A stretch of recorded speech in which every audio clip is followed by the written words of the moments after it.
5 अगस्त के बाद बांग्लादेश में उपजा बवाल धीरे धीरे शांति की ओर बढ़ रहा है। जहां एक ओर बांग्लादेश में अल्पसंख्यक हिंदुओं पर बीते एक हफ्ते से ज्यादा से हिंसक घटनाएं हो रही थी, लेकिन हालिया हाल को देखें तो हालात कुछ सामान्य नजर आते हैं। मंगलवार को बांग्लादेश की अंतरिम सरकार के नेता प्रोफेसर मोहम्मद यूनुस ने राजधानी ढाका में ढाकेश्वरी मंदिर का दौरा किया। मंदिर के दौरे के बाद उन्होंने देश के हिंदू समुदाय के लोगों से बातचीत भी की। ढाकेश्वरी मंदिर बांग्लादेश के सबसे पवित्र शक्तिपीठों और सबसे बड़े हिंदू मंदिरों में से एक माना जाता है।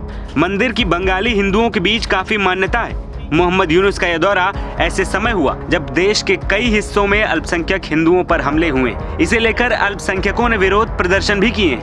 यूनुस इस समय देश में स्थिति को सामान्य करने की कोशिश करते देखे जा रहे हैं। प्रोफेसर यूनुस के साथ कानून सलाहकार आसिफ नजरुल और धार्मिक मामलों के सलाहकार AFM खालिद हुसैन भी मंदिर पहुंचे।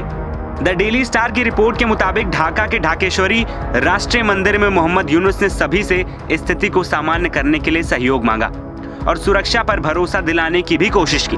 प्रोफेसर यूनुस ने मंदिरों में हिंदुओं को भरोसा देते हुए कहा, अधिकार सभी के लिए समान है। हम सभी एक ही अधिकार वाले लोग हैं। हमारे बीच कोई भेदभाव ना करें। अपनी सरकार पर उन्होंने कहा कि इस समय सभी हमारी सहायता करें और कुछ समय दें। अगर हम सरकार में असफल होते हैं तो फिर हमारी आलोचना करें। बांग्लादेश में धार्मिक अल्पसंख्यक समुदाय के खिलाफ हिंसा और मंदिरों में तोड़फोड़ की घटनाओं पर अंतरिम सरकार के मुखिया प्रोफेसर मोहम्मद यूनुस ने सोमवार को भी हिंदू छात्रों और युवाओं से बातचीत की थी। इस बैठक में सरकार ने हिंदू समुदाय की सुरक्षा मुद्दे पर बातचीत की।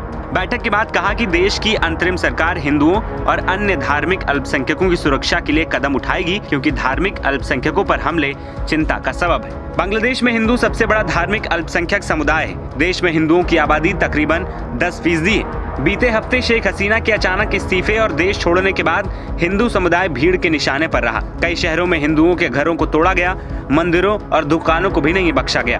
बांग्लादेश में हिंदू, बौद्ध, ईसाई ओइक्या परिषद ने 52 जिलों में अल्पसंख्यकों के खिलाफ 205 हिंसक घटनाएं होने के दावे भी किए। इससे पहले भी खालिद हुसैन ने कहा था कि धार्मिक मंत्रालय हमेशा से अल्पसंख्यकों की रक्षा करता रहा है और आगे भी करता रहेगा। हम उनके साथ खड़े हैं। सरकार ऐसे मंदिरों की सूची बना रही है जिन्हें तोड़ा गया है, जिनमें लूटपाट की गई या जिनको जला दिया गया है। इन मामलों को निपटाने के लिए एक फास्ट ट्रैक कमेटी बनाई जा रही है। गृह मंत्रालय जल्द ही इन मामलों में कार्रवाई करेगा।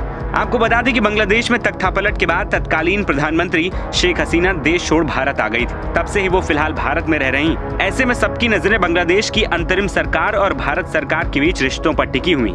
हालांकि बांग्लादेश की नई अंतरिम सरकार ने अभी स्पष्ट कर दिया है कि शेख हसीना चाहे कितनी भी वक्त भारत में रहें, लेकिन इससे दोनों देशों के द्विपक्षीय रिश्तों पर कोई असर नहीं पड़ेगा। अंतरिम सरकार में विदेश मामलों के सलाहकार मोहम्मद तौहीद हुसैन ने कहा कि बांग्लादेश हमेशा भारत के साथ अच्छे संबंध बनाए रखने की कोशिश करेगा। NBT ऑनलाइन की रिपोर्ट।